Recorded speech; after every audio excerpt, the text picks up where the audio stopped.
আসসালামু আলাইকুম, কেমন আছেন সবাই? আমি এইমাত্র আমার খামার থেকে হাঁসকে ছাড়লাম। এখন চীনা হাঁস রয়েছে এখানে। আর চীনা হাঁস এখানে রাখার কারণটা হলো কি, চীনা হাঁস বেশ কিছুদিন থেকে ডিম দিতেছে, সেই ডিমগুলো আমি পাচ্ছি না, যার কারণে এদেরকে ভেনু করে রাখছি। এরা আমার সেটের ভিতরে অর্গের ডিমের সাথে ডিম পাচ্ছিল, তা আমি একের ডিম কোনটা আমি চিনিই না। দেখ, যার কারণে আমি এদেরকে ভেনু করে রাখছি। তো চীনা হাঁস এই রুমে রাখি আর এখান থেকে ওই ডিম পারে যায়। তো মাশাল্লাহ, আলহামদুলিল্লাহ, আমি 4টা ডিম পাইছি। আর এই ডিমটার উপরে একটু দাগ দাগ থাকে, এই দাগটা যেন কি জন্য থাকে আমি বলতে পারতেছি না। তো দেখ, মাশাল্লাহ, এটা ব্যাপার না।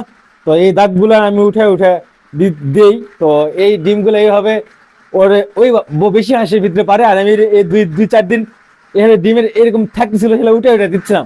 তখন আমি চিনতেছিলাম না যে এটা আসলে চীনা হাঁসের ডিম নাকি। এখন ভেনু করে রাখে থেকে চীনা হাঁসের ডিম। তো ওই ডিমগুলো দেখ আমার কাছে বিক্রি হয়ে গেছে। যাক, আলহামদুলিল্লাহ, আমি ডিম সংরক্ষণ করতে পারছি 4টা।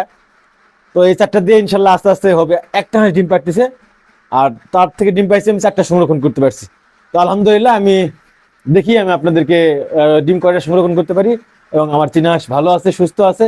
একটা হাঁস ডিম পারতেছে, আর একটা হাঁস ডিম পারতেছে না, ও পারবে কিছুদিন পরে। তো আলহামদুলিল্লাহ, এই বলে শেষ করতেছি। আসসালামু আলাইকুম।